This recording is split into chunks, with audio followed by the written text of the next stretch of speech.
विद्यार्थियों, आज हम भारतीय संविधान के अंतर्गत मंत्रिपरिषद क्या है, मंत्रिपरिषद की रचना कैसे होती है, इसके बारे में हम अध्ययन करेंगे। भारतीय शासन व्यवस्था को मंत्रिमंडलात्मक शासन व्यवस्था भी कहा जाता है, जो कि हमने इंग्लैंड से ग्रहण की है। संसदात्मक शासन व्यवस्था के अंतर्गत कार्यपालिका का दोहरा रूप होता है। एक तरफ राष्ट्रपति नाममात्र की कार्यपालिका है, दूसरी तरफ प्रधानमंत्री और मंत्रिपरिषद जो कि वास्तविक कार्यपालिका है। भारत के अंतर्गत जो मंत्रिपरिषद है वो वास्तविक कार्यकारी परिषद है, जिसका जो मंत्रिपरिषद प्रधानमंत्री के नेतृत्व में कार्य करती है। भारत के अंतर्गत संसदात्मक शासन व्यवस्था होने के कारण राष्ट्रपति के नाम की सारी शक्तियों का प्रयोग प्रधानमंत्री और उसकी मंत्रिपरिषद के द्वारा होता है। मंत्रिपरिषद के संबंध में हालांकि संविधान के अंतर्गत बहुत कम अनुच्छेद के अंतर्गत इसका उल्लेख हमें देखने को मिलता है।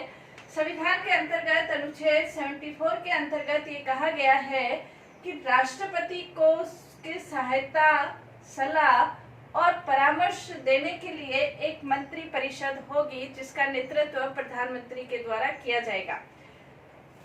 संविधान के द्वारा जो कि सलाह देने का कार्य है राष्ट्रपति को, वो मंत्रिपरिषद के द्वारा किया जाता है। हालांकि संविधान के अनुच्छेद 42 संवैधानिक संशोधन 44वें संविधान संशोधन के द्वारा ये निश्चित कर दिया गया कि राष्ट्रपति मंत्रिपरिषद की सलाह मानने के लिए बाध्य है, लेकिन ये भी निश्चित कर दिया गया कि वो उसकी सलाह को, परामर्श को, मंत्रिपरिषद के परामर्श को पुनर्विचार के लिए लौटा सकता है, और यदि वापस से वो प्रस्तावित कर दे तो राष्ट्रपति को उसके परामर्श को मानना पड़ता है।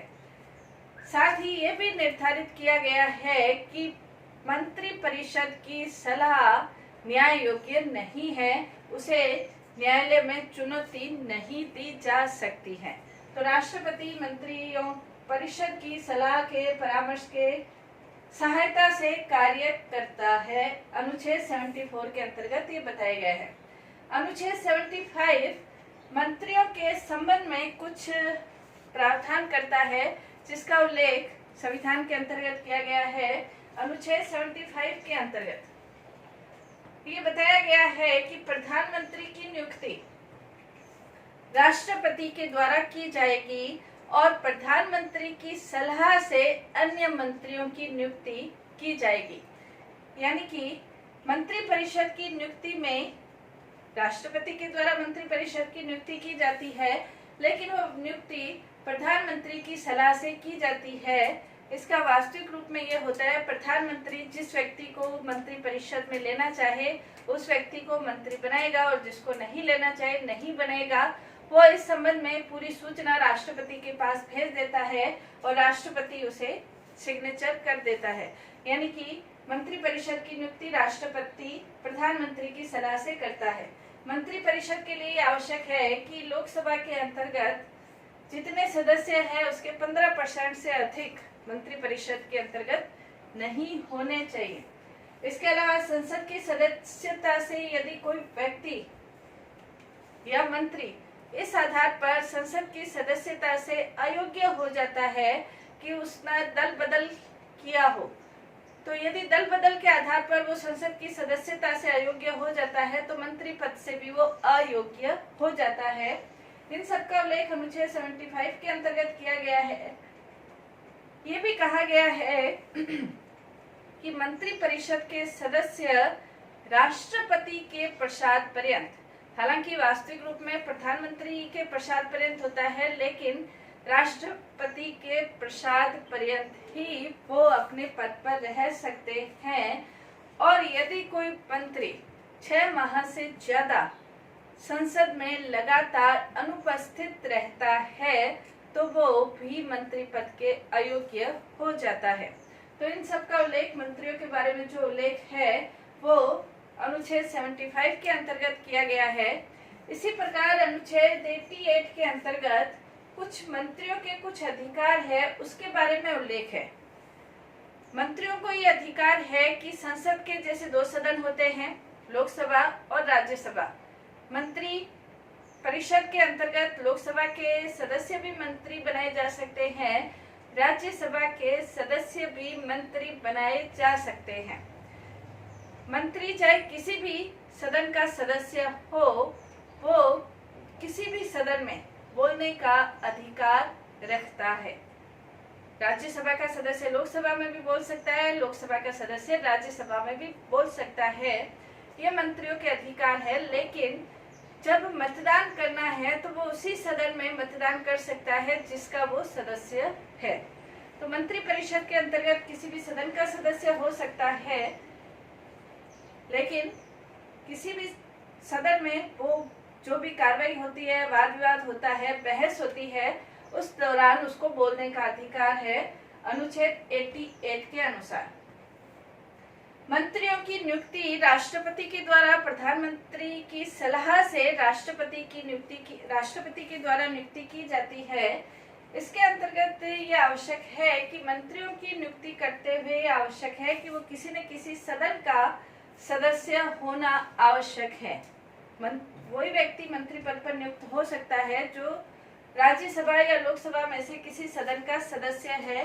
यदि कोई ऐसा व्यक्ति है जो कि संसद का सदस्य नहीं है, तो राष्ट्रपति प्रधानमंत्री की सलाह से यदि ऐसे व्यक्ति को नियुक्त कर देता है तो उसे 6 माह के भीतर किसी न किसी सदन की सदस्यता लेना आवश्यक है। यानी कि ऐसा व्यक्ति जो कि किसी भी सदन का सदस्य नहीं है, कम से कम 6 माह तक तो मंत्री पद पर रह सकता है। तो मंत्रियों की नियुक्ति प्रधानमंत्री की सलाह से राष्ट्रपति के द्वारा होती है। राष्ट्रपति के द्वारा ही मंत्री परिषद के मंत्रियों को शपथ दिलाई जाती है। मंत्री संविधान की रक्षा की शपथ लेते हैं, अपने कर्तव्यों का निष्ठापूर्वक निर्वाह करने की शपथ लेते हैं, भारत की एकता अखंडता की रक्षा की शपथ लेते हैं, साथ ही बिना किसी भेदभाव के निष्पक्षता पूर्वक अपने कर्तव्यों का निर्वाह करने की वो शपथ लेते हैं। मंत्री परिषद के मंत्री सामूहिक उत्तरदायित्व के आधार पर कार्य करते हैं और ये संविधान के अंतर्गत भी कहा गया है कि सामूहिक रूप से मंत्री परिषद के सदस्य लोकसभा के प्रति उत्तरदायी होते हैं।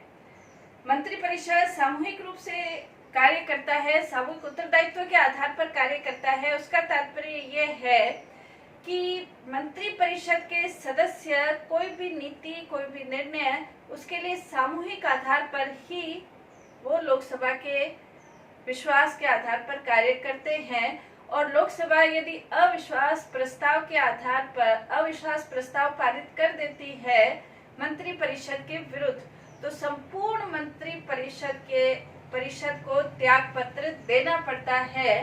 संपूर्ण मंत्री परिषद का मतलब लोकसभा के मंत्री भी और राज्यसभा के मंत्रियों को भी अविश्वास प्रस्ताव यदि पारित हो जाता है तो त्याग पत्र देना पड़ता है। इसके अलावा यदि मंत्री परिषद ने कोई निर्णय ले लिया है और व्यक्तिगत रूप से यदि कोई मंत्री उस निर्णय से सहमत नहीं है, तो वो सदन के अंदर भी और सदन के बाहर भी वो अपनी व्यक्तिगत राय लोगों को जाहिर नहीं करेगा। यदि वो अपनी व्यक्तिगत राय किसी निर्णय के विरुद्ध उसकी राय है या वो किसी निर्णय को असहमत है, तो उसे अपनी राय वो तभी व्यक्त कर सकता है जब वो मंत्री पद से त्याग पत्र दे दे। तो इस प्रकार से सामूहिक रूप से मंत्री परिषद कार्य करती है। इसके अलावा व्यक्तिगत उत्तरदायित्व भी होता है। यदि राष्ट्रपति को ये लगता है, राष्ट्रपति का मतलब यहाँ प्रधानमंत्री से ही है, कि राष्ट्रपति को यदि ये लगता है कि कोई मंत्री कार्य नहीं कर रहा है, सही प्रकार से नीति का निर्धारण नहीं कर रहा है, तो वो उसे मंत्री पद से त्याग पत्र भी ले सकता है। यानी कि प्रधानमंत्री किसी भी मंत्री को उसके मंत्री पद से बर्खास्त कर सकता है, उसे हटा सकता है।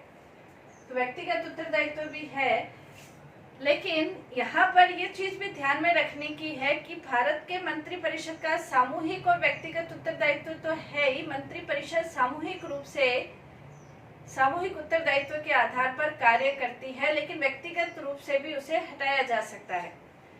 विधिक उत्तरदायित्व यहाँ पर नहीं है। इंग्लैंड के अंतर्गत मंत्रियों का विधिक उत्तरदायित्व भी है, यानी कि वहां पर जो सम्राट है, सम्राज्ञी है, कोई भी कार्य करते हैं तो उस कार्य के ऊपर मंत्री का भी हस्ताक्षर होते हैं। लेकिन भारत के अंतर्गत जो राष्ट्रपति, इंग्लैंड में जैसे विधिक उत्तरदायित्व है, वैसे भारत में मंत्रियों का विधिक उत्तरदायित्व नहीं है। मंत्रिपरिषद के अंतर्गत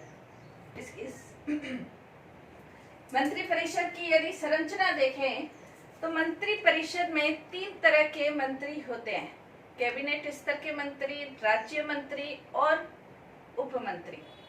मंत्रिपरिषद और मंत्रिमंडल दोनों में भेद होता है। कैबिनेट स्तर के जो मंत्री होते हैं उसका तात्पर्य ये होता है कि कैबिनेट स्तर के मंत्रियों के पास अपने महत्वपूर्ण विभाग होते हैं, जैसे रक्षा है, गृह है, वित्त है। ये महत्वपूर्ण विभाग होते हैं कैबिनेट स्तर के मंत्रियों के पास। जो उपमंत्री होते हैं वो मंत्रियों के मंत्रालय इनके पास हो सकते हैं और स्वतंत्र विभाग भी इनके पास हो सकते हैं, लेकिन वो कैबिनेट मंत्रियों के सलाह के अनुसार उनके सहयोग के लिए कार्य करते हैं। हालांकि इनके पास अपने स्वतंत्र विभाग भी हो सकते हैं, लेकिन कैबिनेट मंत्रियों के अनुसार ही इन्हें कार्य करना होता है। जो राज्य मंत्री होते हैं, तीसरे स्तर के इनके वेतन, इनके भत्ते और इनके पद क्रम और इनके राजनीतिक योग्यता, अनुभव, इनकी शक्तियों के आधार पर ये 3 तरह के पद सोपान के आधार पर पद निर्धारित है। जो उपमंत्री होते हैं इनके पास अपना कोई स्वतंत्र प्रभार नहीं होता। ये कैबिनेट मंत्रियों के राजनीतिक, प्रशासनिक और विधिक सहायता के माध्यम से सहायता देने के लिए ये मंत्री नियुक्त किए जाते हैं।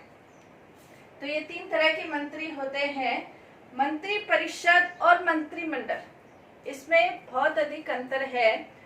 मंत्रिपरिषद है वो एक विस्तृत निकाय है, जबकि मंत्रिमंडल एक संकुचित निकाय है। मंत्रिमंडल मंत्रिपरिषद का ही एक भाग है, यानी कि मंत्रिपरिषद में यदि 70-80 सदस्य हैं तो मंत्रिमंडल के अंतर्गत 15-20 के करीब सदस्य होते हैं, यानी कि उन 60-70 लोगों में से ही ये 15-20 सदस्य होते हैं। महत्वपूर्ण जो निर्णय लिए जाते हैं वो मंत्रिमंडल के द्वारा लिए जाते हैं। मंत्रिपरिषद के द्वारा उन निर्णयों को उनको अवगत कराया जाता है। निर्णय मंत्रिमंडल लेती है, निर्णयों को लागू करने का कार्य मंत्रिपरिषद के द्वारा किया जाता है। मंत्रिपरिषद के अंतर्गत कैबिनेट मंत्री, उपमंत्री, राज्य मंत्री, कैबिनेट मंत्री, राज्य मंत्री, उपमंत्री, तीनों प्रकार के मंत्री मंत्रिपरिषद में होते हैं। मंत्रिमंडल के अंतर्गत सिर्फ कैबिनेट स्तर के मंत्री होते हैं। तो मंत्रिमंडल में सिर्फ कैबिनेट स्तर के होते हैं, मंत्रिपरिषद में तीनों ही स्तर के मंत्री होते हैं। संविधान के अंतर्गत जो 74 के अंतर्गत जो उल्लेख है वो मंत्रिपरिषद का उल्लेख है। मंत्रिमंडल परंपराओं के आधार पर एक संरचना अपन कह सकते हैं जिसका उल्लेख संविधान के अंतर्गत नहीं है। मंत्रिमंडल प्रत्येक सप्ताह के अंतर्गत अपनी बैठक आयोजित करता है, निर्णय लेता है, नीतियों का निर्माण करता है और वो नीतियां भी मंत्रिपरिषद के अंतर्गत बता दी जाती है, उनको निर्देश दे दिया जाता है। यानी कि शासन की महत्वपूर्ण कार्यकारी निर्णय मंत्रिमंडल के द्वारा ही लिए जाते हैं। इसकी भूमिका यदि हम देखें, प्रशासन के अंतर्गत, राज्य के अंतर्गत, देश के अंतर्गत सभी महत्वपूर्ण कार्य मंत्रिमंडल के द्वारा ही किए जाते हैं। नीति बनानी है मंत्रिमंडल के द्वारा बनाई जाती है, कोई योजना बनानी है मंत्रिमंडल के द्वारा बनाई जाती है। कार्यकारी निर्णय, कार्यकारी नीति, प्रशासनिक योजनाएं, प्रशासनिक नीतियां का निर्धारण करना, प्रशासन का संचालन करना, समन्वय करना, पूरे देश का शासन संचालित करना, विदेश नीति का निर्धारण करना, संचालन करना, विदेश नीति के संबंध में निर्णय लेना, आपदा प्रबंधन करना, आपदा प्रबंधन का कार्य करना, यानी कि पूरे देश के शासन का संचालन